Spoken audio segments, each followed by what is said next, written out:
You might think that herbivores are getting most of their calories from carbohydrates, but it turns out that they're eating fiber, which no mammal can digest, and they're letting the microbes in their colon turn that fiber into fat. So even herbivores have a high-fat diet.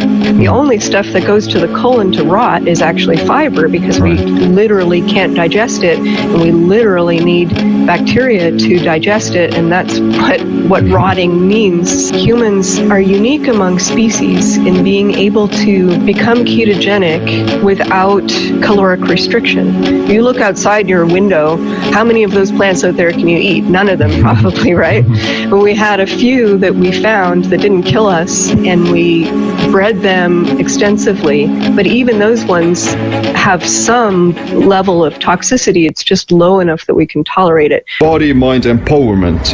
Get stronger, faster, smarter, quicker, friendlier, more helpful, more driven. Everything the body needs. Control your mind. Welcome to the Body Mind Empowerment Podcast. I'm your host, Siemland, and our guest is Amber O'Hearn. She has a master's degree in computer science from the University of Toronto. She's the founder of leastauthority.com and ketotic.org. Her research includes experiments with ketogenic diets, and she follows an all-meat-based carnivore diet. Amber, I'm glad that you could make it to the show, and I'm very excited for you to have her here. Thank you very much. I'm excited to be here. You eat a diet that's based on mostly animal products. And can we maybe start off, why did you get started with something like that? Sure. Yeah, it's not just based on meat. It's essentially only meat. I do drink coffee, and I've been known to have maybe a bite of cocoa or a pickle here and there, but that's very rare. I essentially eat only meat. Mm-hmm. I started on a more regular kind of low-carb diet, and I did that for 12 years before moving to this kind of diet, which I've been doing for about 9 years now. So I have a lot of experience with a low-carb diet that has vegetables in it and maybe a little bit of fruit, and I found a lot of benefits for me personally in removing all those plants and just sticking to meat. So did you have any health issues or the weight issues that made you convert over to a all zero carb diet? Yes. So initially when I took on a low carb diet, I had been having weight issues, and the low carb diet resolved all of those for me. I was in my 20s. But then over time, I had had a couple pregnancies where I didn't lose all the weight, even on a low carb diet. And then I started even gaining more. And so I was very frustrated because I'd been researching about low-carb diets for a long time. They had already worked for me, and I knew a lot of the science behind it being healthy, and I couldn't figure out why the diet that I knew should be working wasn't working for me. And so at a certain point, I just got so frustrated. I saw some people online who were talking about going to a completely carnivorous diet, and I thought, well, I could try that for a little while, and maybe that will help, and then I can go back to the way I used to eat. So that's why I tried it. I had other health problems, but I didn't have any idea that they had a dietary connection. I had depression for a long time, ever since I was 20. Probably it started before.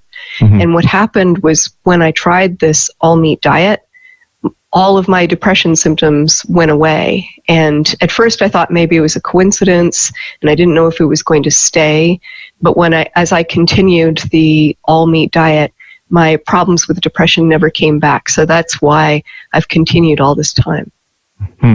Yeah, it's very interesting that a lot of people who tend to suffer from this kind of chronic inflammation symptoms and depression and anxiety and things like that, most of it has to do with the nutrition aspect. And as they maybe go through many of these elimination diets, they end up with only all meat diet, and that's the only thing that's going to make them feel better. So I feel like that's what happened to you as well. You did a lot of experiments with different diets, and you ended up with all meat diet, an animal-based diet. So, but what does the carnivore diet actually look like? How do you eat in a given day? Well, I tend to follow my hunger, and I don't usually eat in the morning, although if I feel like it, I will. But I typically have 2 meals a day, one around lunchtime and one in the early evening.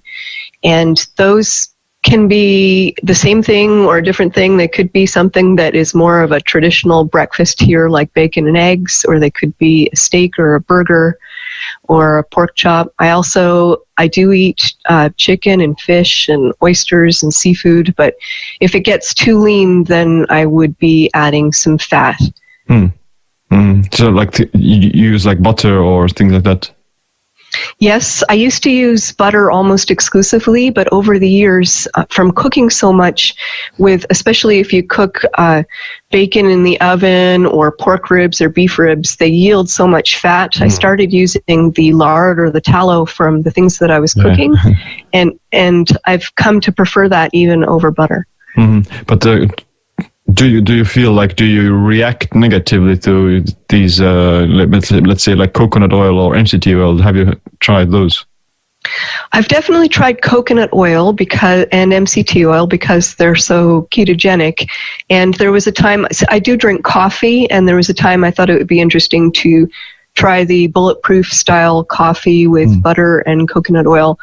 What I find for me personally, I used to have rosacea where my face, certain things would make my face turn very hot and red, and then the hotness would go away, but the redness would stay for a really long time. Okay. And that was a chronic problem for me for a few years before I tried the zero-carb carnivorous diet. And when I tried the carnivorous diet, that completely went away, the flushing, except for a very few things that will trigger it, and coconut oil is one of them. I don't know exactly what component it is in the coconut oil, but it could be the salicylates. It's definitely causing me inflammation, and if I'm seeing it on my face, who knows what else it's doing. So I mostly avoid that now. Has your symptoms gone better over the course of the years? Like, do you still suffer? Are you still very reactive to these allergens? Or have you seen that maybe your gut or your immune system has managed to heal itself with this diet? Well, for the facial flushing, there are still a couple things that will do it. If I drink alcohol, my face will flush sometimes, especially if it's wine. And if I drink decaf coffee, but not regular coffee, or black tea, and I don't know why those particular things, I think they might be a little bit specific to me, but so I just try to avoid those. Yeah. But how do you explain this kind of a diet to other people? It might be something very controversial and shocking even to. It is. And it's hard to be around people without eating. Eating is such a fundamental social activity for people that you can't spend a lot of time getting to know someone before the truth comes out about your diet. And so I just tell them that it's improved my health if they ask about it, and just kind of follow their lead with questions. If they're not really interested, I don't give much of an explanation. And the more they ask, the more I tell them. Yeah, it's definitely something that's nothing to be ashamed of, because if it is the one thing that is improving your health, then you should do it, in a sense that you shouldn't follow a diet just if it's making you feel worse, just because you want to hold on to some sort of a dogma or idea. Where's the beef? And I also I've noticed that the carnivore diet has become very popular in social media as well over the past few, I don't know, months or half a year or something. And a lot of people are doing these zero carb experiments, and they're noticing quite a lot of, improvements. Why do you think there is such an increase in popularity? Well, I think at a background level, the popularity was slowly increasing. As I said, it's been almost 9 years for me, and actually I began a little bit before that, but I had a brief interlude where I stopped, so I only count the 9 years. But it was very obscure and very little known until, a couple of websites have come up where people have shown their own personal stories. But I think the most significant factor is due to a fellow called Sean Baker, a doctor who is a great athlete as well, and he has taken on a carnivorous diet and has been tweeting about it in particular a lot, and organized some people to do what he called an N equals many experiment where he asked people to participate in trying a carnivorous diet and reporting what they found, which I think is absolutely great. And then after following that, he had the World Carnivore Month, which he promoted for January, and a lot of people participated in that as well. So I think that's what's caused the real explosion lately. Yeah, like Sean Baker is the, let's say, superstar of the carnivorous diet. Absolutely. Yeah, and he's showing a lot of, he holds like world records in rowing, and he does a lot of other incredible athletic things, and he's over 50 years old as well, I believe. Like, so he's in incredible shape. Yeah, absolutely. But I also like to think that it may be like some sort of a counter attack or a counter slash against the plant-based movement and veganism as well. And unfortunately, like we all know, like there are a lot of very die-hard vegan activists or vegetarian activists who try to, force their beliefs and ideologies onto other people.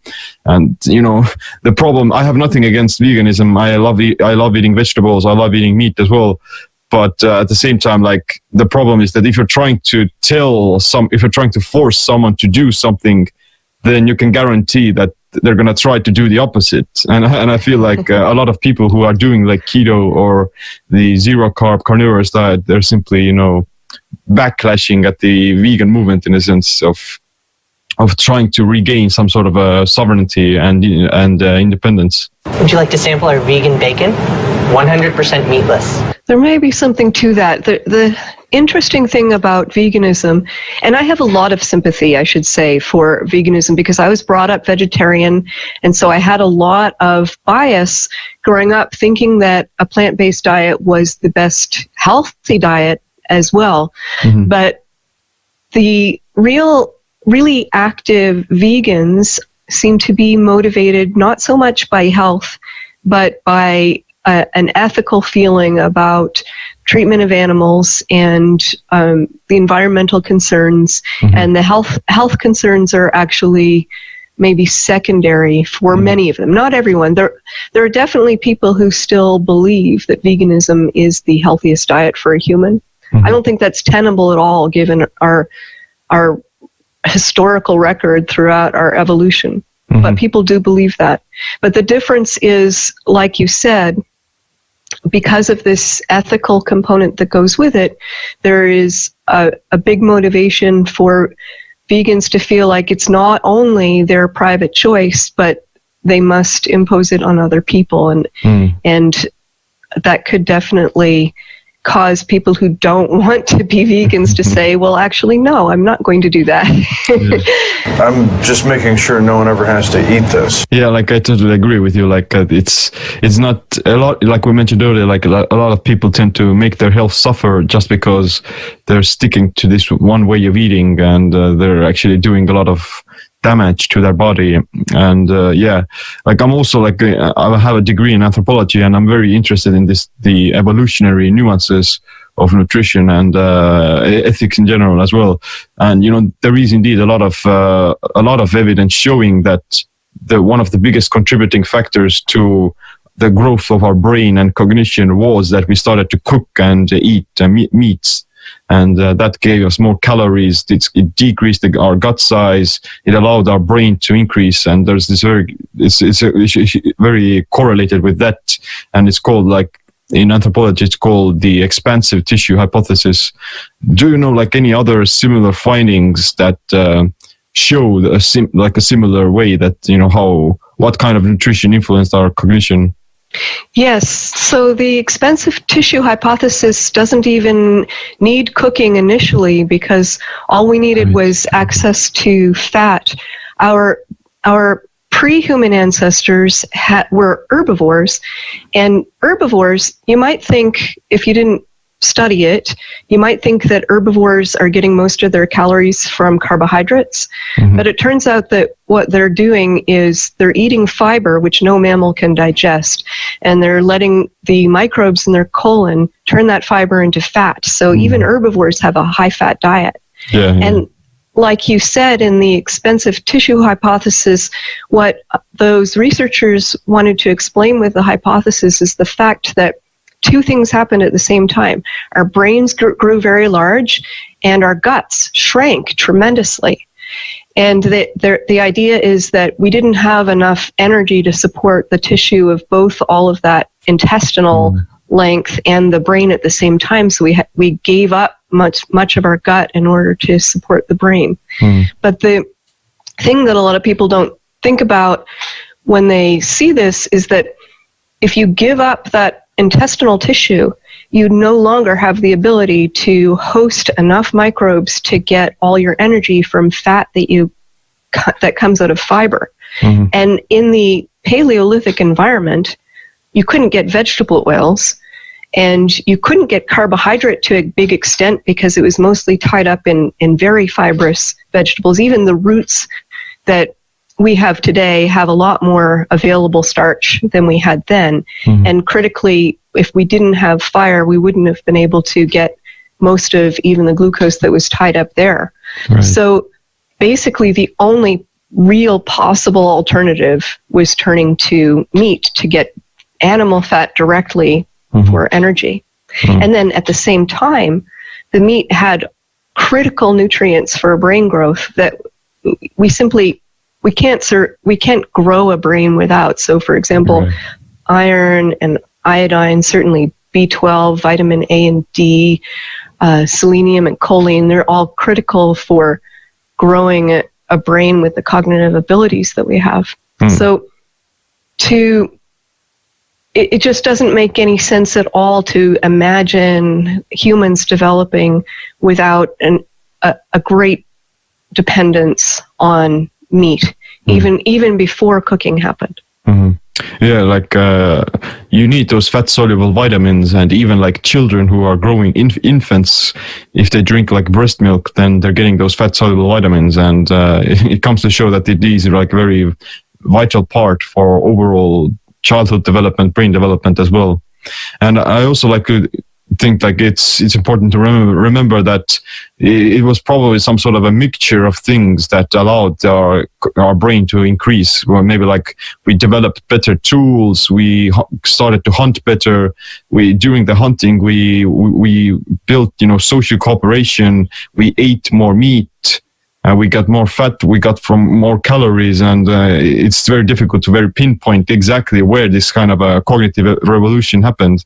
But probably the first parts, the initial stages, were something along the lines of our ancestors finding a carcass, opening up the body of the animal, drinking the bone marrow, eating the liver and things like that, getting those nutrients from that, and then it offset this kind of a chain reaction. Yes, you're right.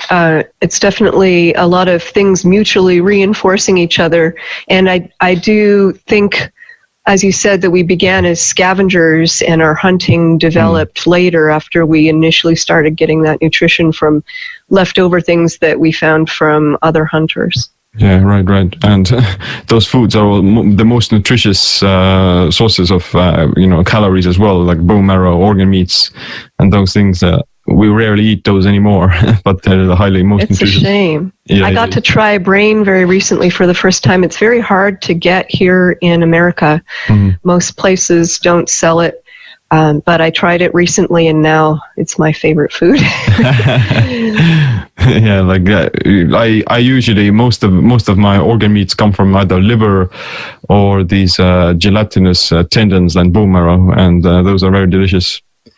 I agree. I see like there's also like some chimps and monkeys also, they eat meat. And I recently saw this study where although it showed that the chimpanzees, most of their food comes from fruits and vegetables, but whenever they do have an opportunity to eat like meat or find a carcass or something, then they're going to actually crave more of that. They're going to eagerly eat that meat because they want those nutrients. And so like when you're in the wild, you'll naturally develop these kinds of cravings for, either protein, these fat-soluble vitamins, or these other nutrients that you don't get from plant foods. So it's quite natural, even in the animal kingdom. Yes, it's the most nutrient-dense food there is. Have you noticed like your similar signals of satiety and or losing cravings when you go on a carnivore diet? Absolutely. One thing that a lot of people notice just going on a ketogenic diet is that most of their cravings subside when they take that sugar away. But I have found that once I took away the rest of the plant foods and all of the sweeteners, that any remaining cravings I had went away, to the point where when I was on a regular low-carb diet, I was constantly looking for new recipes and thinking about food and shopping and Fat trying bombs. to find, and there's nothing wrong with that. I think that enjoying your food is one of the best things that you can spend your life on. I'm not, concerned with abstaining from pleasure by any means, but the freedom that comes with being able to focus on other things besides food is really kind of nice. I know this steak doesn't exist. Yeah, I totally agree. Like, I myself have noticed that definitely after you go keto, then you simply don't even want to eat those other unnatural or processed foods that give you more taste pleasure, but they take away your cognitive focus and mental clarity and things like that. So, like, I would imagine, like, if you indeed follow a very minimalistic nutrition plan, then the ideal foods that you could eat, they would be something sort of along the lines of a zero carb diet with maybe like steak and eggs. You can happily eat like steak and eggs for the rest of your life, and you could get all the nutrients, and you wouldn't get that sick of them either, because they're quite delicious, and they have a huge satiety signal as well. Yes, and the thing about them is that when you're not hungry, they're not very appealing. Whereas something like cake, for example, if you're used to eating that, I think that it's a common experience that you will say yes to that and eat it even though you don't really feel hungry. Yeah. But you never do that with steak and eggs. When you're finished, you're finished. Yeah. It's true. Like I would imagine it's very difficult to overeat on steak. Oh, right, the steak. Even if you're very hungry. There's still food, but I don't want to eat it. But can you give us maybe a guesstimate or a basic overview of maybe like your macronutrient ratios? Do you count those as well? I don't on a regular basis. A few times I have wanted to just find out what it was like, just for interest. And the times that I've measured, it typically comes out to about 1-to-1 grams of fat per gram of proteins. And that's somewhere around, 70% fat. Sometimes as much as 35% protein, but sometimes as little as 20. And I would say it pretty much always falls in that range. Mm-hmm. So it's like a semi-keto diet, although you're not in ketosis all the time. I would imagine you're still you have higher rates of lipolysis and fat burning, I would imagine still. Yeah, there have been times, periods over the 9 years where my ketosis has been a lot lower, like just barely in ketosis, maybe 0.4 if I measure it. But other times where it's been closer to 1 or 2 even, and it just kind of varies. And what I'm thinking is that even if I'm at a point where I'm only in mild ketosis when I'm eating this way, it only takes a very short time, a little bit of exercise or a little bit longer without food to get into ketosis. Whereas if you're on a high carb diet, you basically have to stop eating for 2 whole days before you'll get there. Yeah. That's definitely true. Like, there's a huge difference between spiking insulin and having higher blood sugar because of eating protein or because of eating, carbs.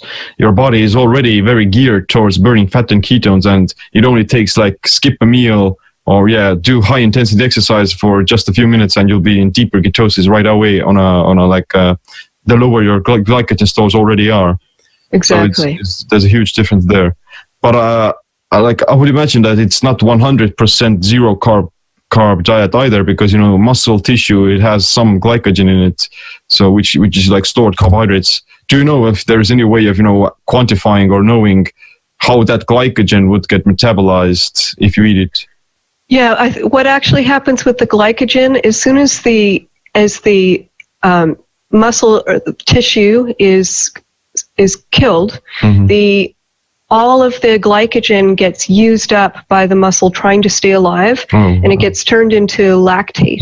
So unless it's been flash frozen, there won't actually be any glycogen anymore. It'll all be lactate. Now, lactate, it's the same as in yogurt, where the fermentation would change the carbohydrate into lactate for the most part. And lactate is a substrate for gluconeogenesis, so it provides that available substrate, and it's unclear to me, though, if that would force glucose to be made, because as we know, there's a demand and a supply for gluconeogenesis, and I think you need both to actually turn it into glucose. Yeah, right. Yeah, like eating more protein won't create glucose unless your body is actually in a situation where it needs to do it. Right. Yeah. It could lead to more glucose by virtue of raising insulin, which then might shut off or lower your ketogenesis, which then creates more of a demand for glucose. So in an indirect roundabout way, but certainly not just by virtue of being there. Yeah, that's very interesting. Yeah, like lactate can be used as a substitute for glucose, and I would imagine if you would eat slightly more lactate, then it would be simply used for your brain as glucose, because your brain and heart tissue, they still need very small amounts of glucose every day, even on a keto diet. And right. I would imagine that would be simply used as that, and you would preserve your the gluconeogenesis that occurs over by converting your body fat into glucose. So like it's still like your body's gonna adapt in a very efficient manner, I believe. I think so too. Mm-hmm. But like we talked about protein and insulin, and but what about like these mechanisms of mTOR, the anabolic mechanism of a mammalian target of rapamycin? And we know that protein and meat, they raise mTOR, which makes you more anabolic and grow new tissue. And it's going to be used for protein synthesis, muscle growth, but at the same time, it can also promote fat gain. And there are some people who think that it can also promote cancer and tumor growth. So what are your thoughts on mTOR? Yeah, you're right that mTOR is stimulated by protein and that it's anabolic. mTOR is detecting nutrition. And so in order to lower it, you would have to either fast or eat a vegan diet, for example, which would be a strong signal that you're not getting enough nutrition. Mm-hmm. And in many animals, in studies of longevity, they have noticed that fasting or caloric restriction will stimulate a trigger for longevity. And the idea is that you're making a trade-off because you want to save your body for a time when there's a lot of nutrition available before you reproduce. And so in many animals, when there's a continuous signal for some time that nutrition isn't very abundant, the body will go into a kind of preservation mode that will translate into longer life. So the concern might be that if you're giving yourself all this nutrition and getting the signal from it, that then you're going to have to make this trade-off in longevity and health and maybe cancer as well. One thing that is possibly good news that I've discovered is that humans are unique among species in being able to become ketogenic without caloric restriction. It might seem obvious to anyone who's been on a ketogenic diet for a long time and who's maintaining their weight and who isn't restricting calories that they're eating to satiety and they're still in ketosis. But that's not actually how it happens in other animals. So for example, dogs who are quite close to us physiologically, if you put them on an all-meat diet, which is their natural diet, they're not in ketosis, and they will only get into ketosis if you fast them or give them very intense exercise. And even then, they won't develop the rate of ketosis that we have. So the ketogenic state is the some biochemists or medical researchers think about our physiological state as having two phases. We have the anabolic and catabolic, or the ketogenic and the glucose state, as some people have recently been calling it, where one of them is all about synthesizing not only muscle tissue and fat tissue, but also, for example, neurogenesis and mitochondrial biogenesis. But they won't grow more unless they've had the chance to be in a ketogenic state where the hormonal signals say, this is what we need to grow. We need to grow more neurons and we need to grow more mitochondria. So then when we get the fuel again, that's what we'll prioritize. And so people have been concerned that you need to have a little bit of both.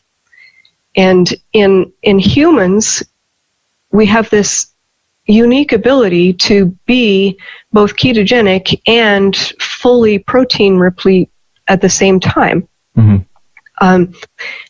So my thinking on this is that if you are on a ketogenic diet most of the time, or in ketosis a lot of the time, then those pulses of protein aren't going to actually be detrimental the way they might be if you were in a constantly glucose state where you never have this chance to get the stimulus, to get the autophagy to tear things that aren't working as well down and give you a chance to rebuild in the way that you want. So I kind of think that this is the ideal situation and that we definitely don't want to be without protein or at a limited level of protein in a chronic state, because I think that would be unhealthy. Yeah, I totally agree with you. Because mTOR isn't only raised by protein or meat. The biggest, or like insulin and carbohydrates, they also raise mTOR because they also signal the body that there's an abundance of nutrients. Insulin is a nutrient signaling hormone. And I would imagine a person who is eating a high carb diet, like they're eating bananas all day, they're constantly experiencing these spikes of insulin, then that's actually a much more dangerous or an anti-longevity signal, much more than eating like keto, because like you're raising insulin, you're signaling mTOR, and you're doing it more frequently.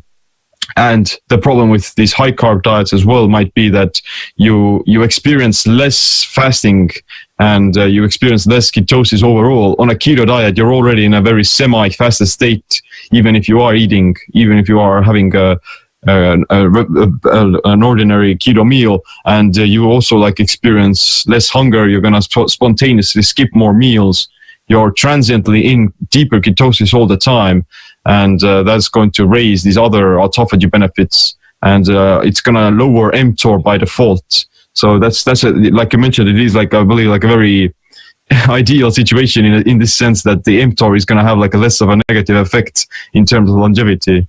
And there are also like different types of mTOR. Like we know that mTOR can happen in muscle tissue, and it can happen in liver as well. And we've seen that ketones, they're gonna spare, or they're gonna raise the mTOR in muscle tissue, but they're gonna inhibit mTOR in the liver tissue. So what it basically means is that you're gonna use that mTOR for protein synthesis and muscle repair and growth, while still maintaining the longevity benefits of not promoting it as cancer growth. So like that, it's like almost like a win-win situation. I didn't realize that, although it doesn't surprise me. There are often hormonal signaling things that do differ in the liver from the muscle. That's really interesting. I've heard similar things about the effect of protein on liver versus muscle, insulin, and glucagon, where you can get, if you're in a protein sufficient ketogenic state, you can get anabolism in the muscle at the same time as catabolic signals in the livers in order to give you energy. Yeah, it's definitely, ketones are like very protein sparing, and they can, some research is showing that they can actually stimulate protein synthesis without either without even protein or without carbohydrates or insulin or anything. So they're miracle molecules in a sense. Yes. Yeah, and I would also like imagine that it's also like a matter of context. Someone who is exercising hard like a bodybuilder or a CrossFit athlete or even someone who's doing endurance, they still need that mTOR. mTOR and insulin are both very vital signals for longevity, and you without mTOR you would simply die. And if you're exercising hard, then you need to repair those muscles. You need higher levels of mTOR versus someone who is being sedentary, or it's a matter of context, and people have to simply know how to balance it. The meatloaf! It's a really good point. Yeah. I mean, you don't want to, at the limit, it would be just never eat again, right? And that's just not very sustainable. Yeah, definitely. And another big thing that gets raised is like whether or not our digestive tract is designed to digest meat. And I think like one of the biggest myths is that meat is going to get rotten in the colon. What does the science tell us about meat digestion? Well, that's a kind of funny one, because what it means for something to rot is that bacteria digest it. And actually, our digestive systems are optimized to digest fat and protein with hydrochloric acid in the stomach, such that by the time it gets into the colon, then it's into the small intestines, it's ready to just be distributed to the body. The only stuff that goes to the colon to rot is actually fiber, because we literally can't digest it, and we literally need bacteria to digest it, and that's what rotting means. So I think it's really ironic that people say this. Yeah, like the opposite of what's actually going on. That is true. Yeah, like bloating and gas is mostly caused by fiber, and it's a signal that your bacteria are producing these short chain fatty acids, and like it's quite funny to think about it. Completely. That's one of the biggest improvements. I did a survey of some people who had gone from a normal ketogenic, very low carb diet that included plants to a zero carb diet, and asked them a bunch of questions about what things changed. And one of the most consistent things was that almost everybody had some level of gas or bloating before zero carb, which completely resolved on zero carb. And it stands to reason, because really the source of all of that is bacteria fermenting the fiber. If you take away the fiber, it goes away. Many people actually are finding, if they have a serious digestive issue like Crohn's or IBS or colitis, that zero carb gives them complete remission. Yeah, and it makes sense from the perspective of plants as well, because plants, they build up these toxins or pathogens inside their fiber tissue, just so the animals wouldn't eat them. So it's like an evolutionary defense mechanism from their part.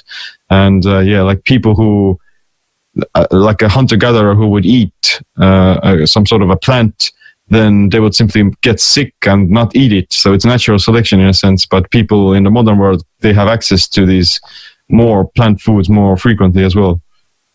Yes, so you're absolutely right. I mean, a plant can't run away. So any plant that didn't evolve some kind of defense wouldn't have survived very long. And although there are some physical defenses like thorns and bark, most of their defenses are biochemical and really made to kill insects and herbivores. And herbivores and plants have had this long kind of arms race in which the herbivores are getting strategies to detoxify.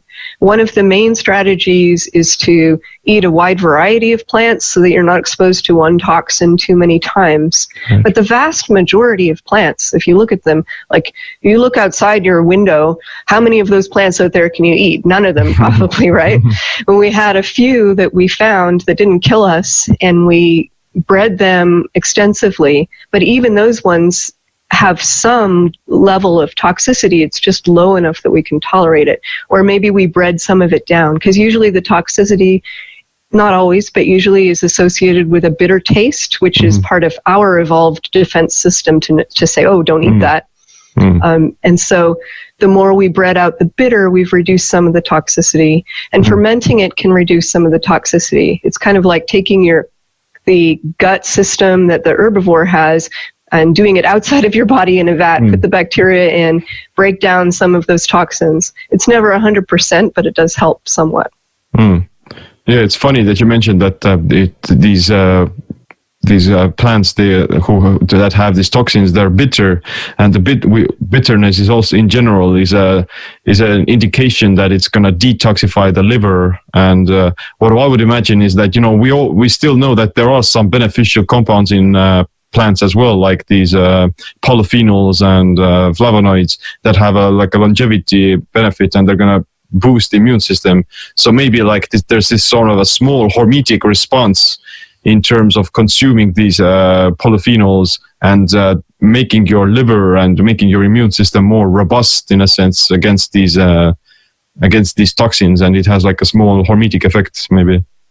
Yeah, exactly. So when there is a positive immune response, it's usually because we've gotten that small amount of toxin in your body says, okay, we have to put up a defense, and then we may benefit. In some cases, people argue that we benefit more from those defensive productions that we make than we lose from the toxicity itself. Right. So there's a bit of a dose consideration.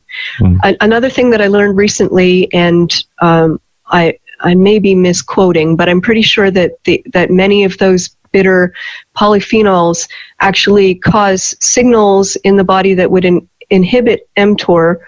And one plausible kind of reasoning that you might think is going on here is that if we in our evolutionary history were suddenly eating plants, that could be a strong signal that there isn't enough food available, that we're resorting to these things. Right. So it could be that we have learned over time that if we're eating plants, we should interpret that as a signal to assume that there isn't going to be enough nutrition, and do that same old strategy of trying to live a little longer at that time. That makes sense, yeah, because there is, if you consume too many cruciferous vegetables, for instance, in small amounts, they're very beneficial for your longevity. They have anti-cancer benefits and so on. But there's also these compounds that are going to lower your thyroid functioning and decrease your metabolic rate in essence, especially if you eat them raw. So it's like a very longevity signal. So I would imagine you would want to, if you want to balance these two, then you would still want to consume some of these plants and get the hormetic benefit, but at the same time not overdo it either. It's very unnatural to cram down I would say half a kilo of broccoli into a smoothie and blend it all together and then drink it, and it's an unnatural, and it's gonna actually I would imagine it's gonna have a negative effect on both the hormesis and longevity. Yes, and I don't know how we would go about finding out if there is an optimal dose, or if it's better to just leave them out in the first place and not be exposed to the toxin. I think that's still an empirical question. Definitely, yeah. Of course. But why do some people feel that, or they report they're stuffed or bloated if they eat meat? Is it some sort of anecdotal evidence, or? I don't know. I would wonder if it's because they're eating it with something else. If they're eating meat and bread, for example, as opposed to just bread, there could be some kind of, the bread could be inhibiting the digestive process, and then it makes it difficult for the meat. I have never heard anyone say that meat alone caused them bloating. Yeah, I would imagine as well. That's the issue here. There's probably this conflicting processes that occur. If you consume meat, then you require more acid, and if you consume these vegetables, a ton of vegetables and grain products, breads and stuff like that, then you don't need that much acid. And if you combine starches and meats together, then it's already going to cause some bloating and digestive stress, or at least it will make the meat digested more in a more difficult manner, or something like that. Yeah, I think that could be it, that the other foods are interfering with digestion to such an extent that it makes the meat difficult. Mm-hmm. But I've also heard like that some people who are doing the carnivore diet, they're actually consuming some fruit as well. So like, does fruit count, or how does it influence the digestion of meat?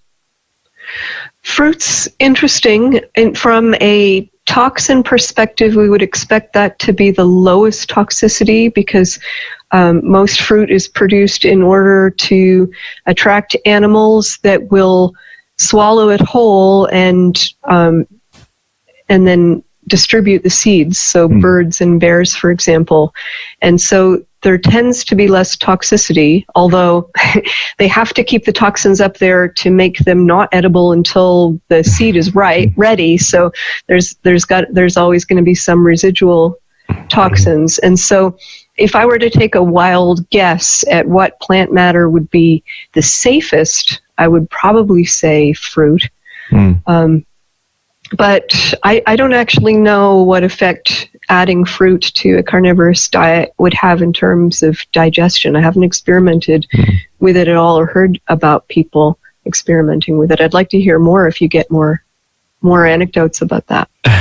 Yeah, like I heard some people that say that if they would, I think like even like Ted Naiman, he has said that he eats like meat and these low carb fruits like cucumbers, tomatoes, or berries, and there are some other people as well who consume meat and they have like apples or something like that to get some, I don't know, to satisfy their sweet tooth, or either to get some more micronutrients. But yeah, other than that, I haven't heard like I don't know like what's the rationale beyond that. So some of the benefit from carnivorous diet seems to be actually not just getting adequate meat, but actually removing the plants. For people with digestive problems, obviously that would be the fiber. For myself and for people with autoimmune conditions, the benefit doesn't seem to have anything to do, well, it could, but as far as I know, doesn't seem to have anything to do with removing the fiber. And what I'm a lot more leaning toward believing is that the anti-nutrients that are in plants, particularly lectins and other kinds of anti-nutrients, are actually damaging the intestinal permeability and causing an immune response that causes an attack on your own tissues. And so the top ones for those would be grains and legumes, but if you're already on a low-carb diet, those are already going to be gone. But the main difference, I think, between a low-carb diet and a zero-carb diet in terms of the highest suspicious plants are going to be those nightshades like tomatoes and peppers, and you mentioned another one that's gone out of my head. But I don't know, cucumber might be one of the relatively safer ones. It would be really interesting to find out on a vegetable by vegetable basis which ones are safest, and there's probably some individual variability in tolerance to them. But I do suspect that the toxic effects of different plants, that some are just easier in general than others. Yeah, definitely. And maybe like fruit and apples and oranges, they're definitely, there's not much fiber in them. Most of it's fructose, and it may be simply digested a lot easier than grains or legumes, and definitely like vegetables as well. Unless you have fructose malabsorption, which some people do. Yeah, that's a whole other story. And I would imagine how it would affect like the ketogenic state as well. Like if you're eating only meat, then you would want to stay in ketosis most of the time, and you would want to avoid fructose because of the liver glycogen replenishment effect. So like you would be better off by eating only meat rather than having fruit. Right.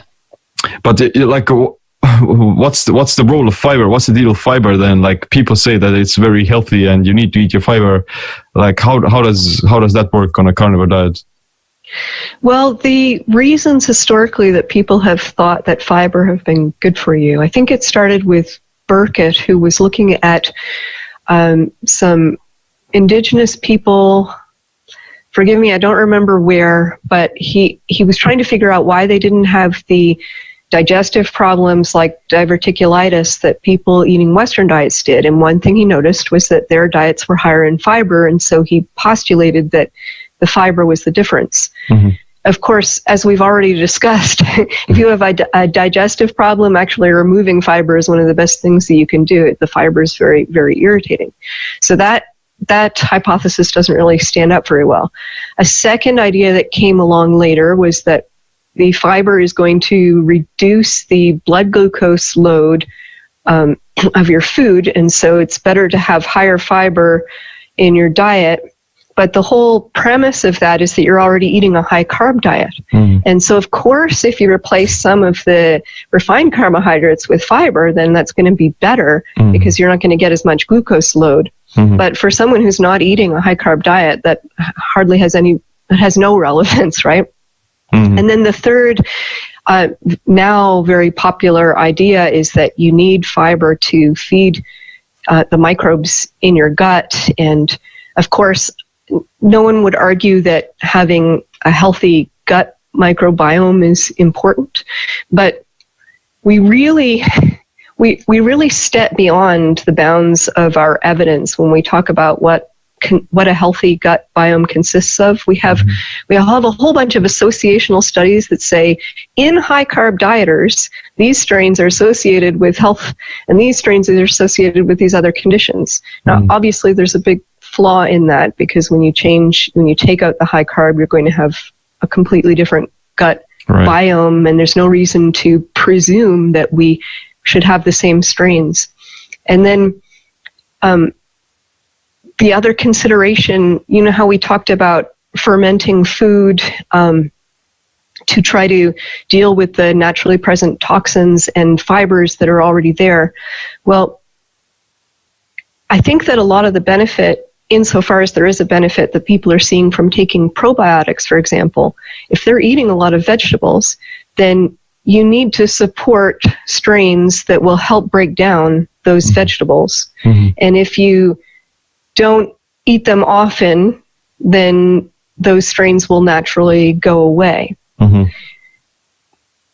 But if you're not eating those vegetables in the first place, then I'm not sure there's any good reason left for supporting a strain that's the main purpose of which is to help you digest those vegetables in the first place. Mm. And from an evolutionary perspective, I just don't find it plausible that any bacteria that wouldn't stay colonized in our gut if we didn't eat for a couple of days, which must have happened all the time, we wouldn't have, and that we would have to constantly be replenishing.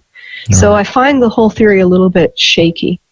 Yeah, it makes a lot of sense, because fasting is already gonna, quote unquote, wipe out your gut bacteria in a sense. That it's gonna balance itself right according to how the body finds needed. Like it's going to repopulate the microbiome based on how it finds beneficial for the entire organism automatically. While fasting with autophagy is going to convert, it's going to eat those dead cells, and it's probably going to eat those unnecessary bacteria as well and convert it into energy. So it's going to establish a baseline in a sense while you're fasting in a very deep fasted state.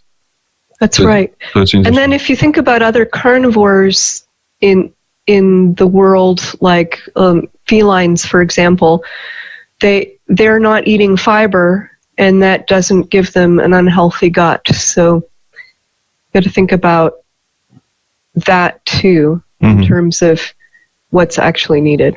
And I also believe even though you're not eating fiber, you're still feeding your gut bacteria, because like we mentioned, the creation of short chain fatty acids, it can also happen with things like eating meat or something and butter. It also promotes these short chain fatty acids, which is actually the end result of eating fiber already. That's right. And a lot of, in fact, pretty much all the literature that I've read supporting fiber as a role in gut health comes down to the downstream effects of butyrate. And if you I saw an experiment. It's on my blog where they took dogs and gave them an all-meat diet and a diet containing fiber and measured how much volatile fatty acids there got produced, and it was essentially the same.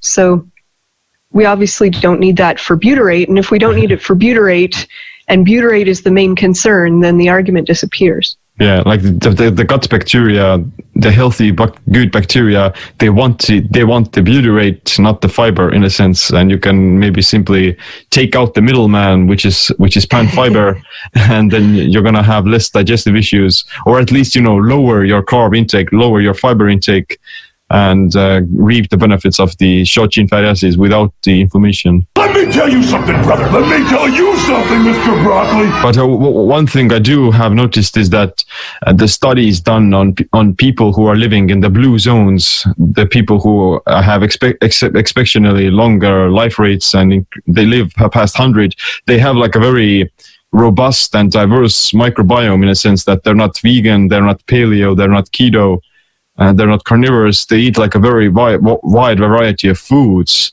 And that's going to cause this sort of a random and also like a balanced microbiome in a sense that their gut is simply, I would imagine that their gut has become very robust in the sense that it's capable of digesting this variety of foods. And that's going to support the immune system, which is already located in the gut. And that's the reason why they have, they're stronger against these infections, and they may reap the benefits of improved health overall. Have you noticed any changes in your immune system functioning? Yeah, I absolutely have. The first 8 years of the 9, I never got sick, except for one Christmas. I had laryngitis. It was sort of like a cold. But 8 whole years, no flu, no cold. My children were getting sick. Other people, I was exposed to a lot of germs, but I just did not get sick at all. And that was absolutely something I'd never experienced. This year, I have gotten a sinus infection after allergies a couple of times, which was very disappointing to me to end that great streak.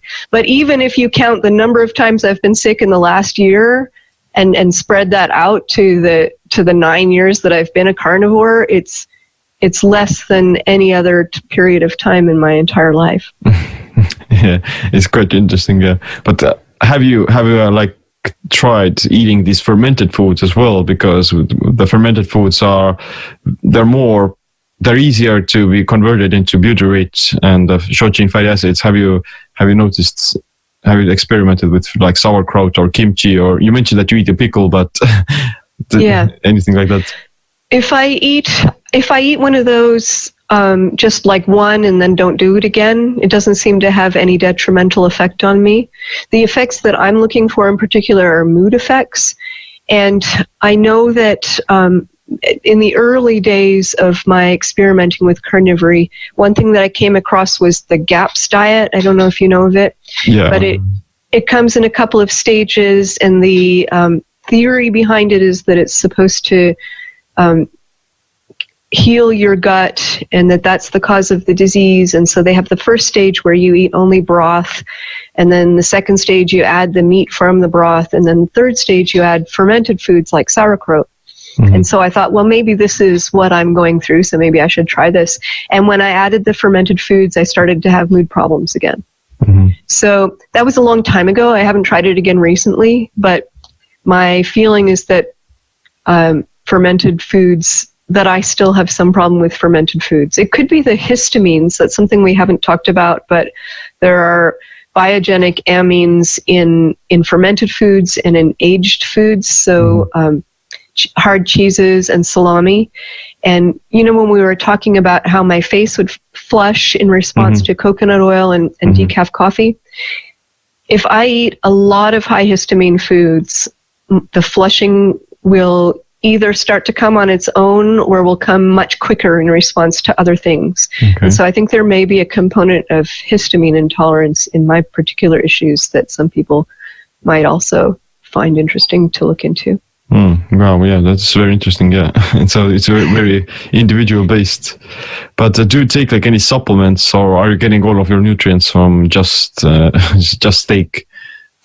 Over the years, I've tried taking different supplements, but none of them really for a long time, because I never really found any added benefit. And so right now, I'm taking no supplements. I haven't for many months. Yeah, it comes to show that as well. Like you can get more nutrients from animal products, because for someone to successfully do a vegan diet, then they would have to supplement a whole lot.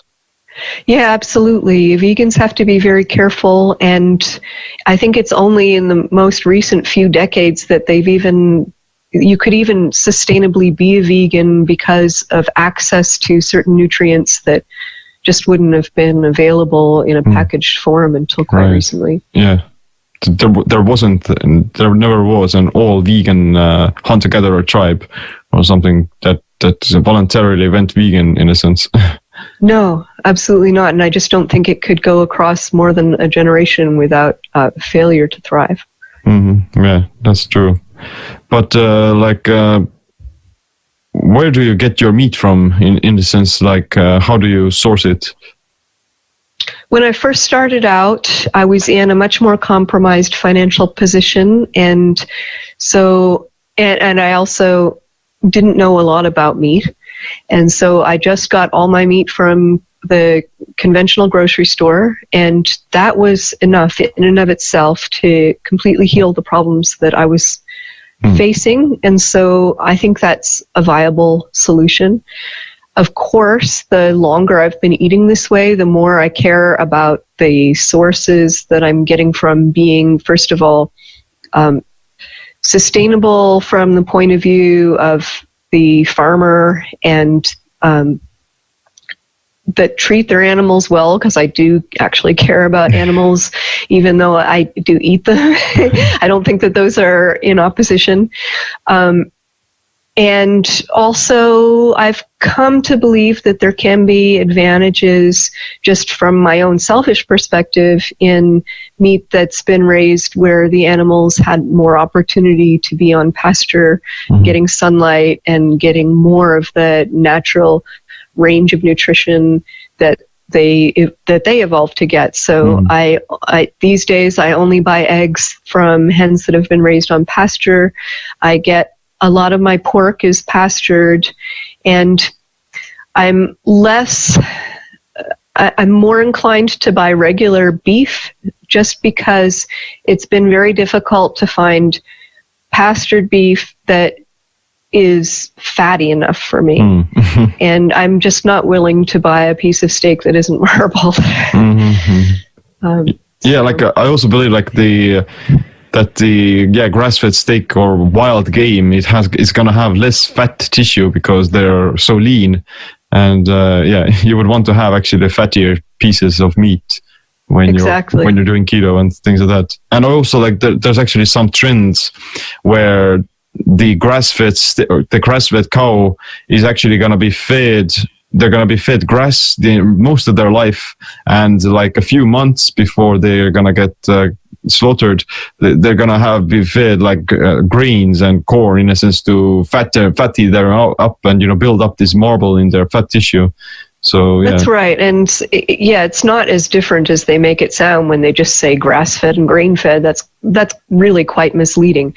And that I don't think that necessarily feeding cattle for the last couple of months on grain to make them fat is necessarily a bad thing. And if it creates a better product for us, and we do need the fat, then that's the right thing to do. Yes, and it probably doesn't have any negative side effects in terms of hormones or other micronutrients. I don't believe it does. Some people say that the grain will result in a higher level of omega-6 fatty acids, and that might be true, but I also think that the amount we're talking about is so small that in the absence of me eating seed oils, it's not really a concern for me. Yeah, of course. Yeah, and if that's the only source of omega-6, then it's nothing in a sense. Exactly. But what about how do you go about explaining the environmental issues of eating meat? That's one of the biggest main points of veganism, and that we should go on a plant-based diet because, you know, we can't sustain the planet with animal products? I don't have all the answers and haven't researched it deeply, but my understanding from what I have learned is that we can't sustain the earth without animal products. There's all this land that we cannot possibly use for crops that livestock can be raised on. There is all this fibrous material, grass, all over the planet that we cannot use for food, but cattle can, and they turn it into a higher quality, they turn it into something we can't eat in the first place. Right. And so I'm inclined to think that it's exactly the opposite, that we have no chance of feeding the world unless we make use of cattle and other ruminants and pigs. Yeah, it's true, like that the cattle is going to produce better manure, better, it's going to improve soil quality, which itself is going to allow for better plants and vegetation as well. Because if you were to create this sort of a closed system of only plant products and things like that without cattle or without predation in nature, then you would simply it would develop into a wasteland unless you start to artificially use different GMOs, different pesticides and things like that. So it's gonna be a lose-lose situation. You need both. You need to have like a balance of raising the cattle and then using it for vegetation as well. So it's in nature. It's like a natural system where everything is connected, and everything is like a vital component. You're absolutely right. The planet, as we found it when we awakened, was already teeming with animals on the grasslands that were a vital part of the ecosystem. And in fact, people complain about cattle releasing carbon dioxide, but actually the carbon gets put back into the soil by those animals. Right. Yeah, that's very interesting. Yeah, but at the same time, I think like it would be very difficult for the entire planet to go on a carnivore diet, or also like there's definitely like it's not gonna be the perfect diet for everyone, and everyone they don't need to do it either. So like, who would you recommend someone to try it out? I would say the best candidates to try a carnivore diet are people who are on a ketogenic diet and just aren't satisfied with the results. For example, they haven't lost as much weight as they thought that they hoped that they would lose. That's one good reason to try it. Anyone who has any kind of digestive discomfort at all should try it. People who have autoimmune diseases like arthritis or asthma or plagued with allergies, those are good candidates. And people with mood disorders are also very likely, in my experience, to benefit from a carnivorous diet. Okay. Do you have like also anyone who's just really into experimenting and wants to see what happens. Just give me all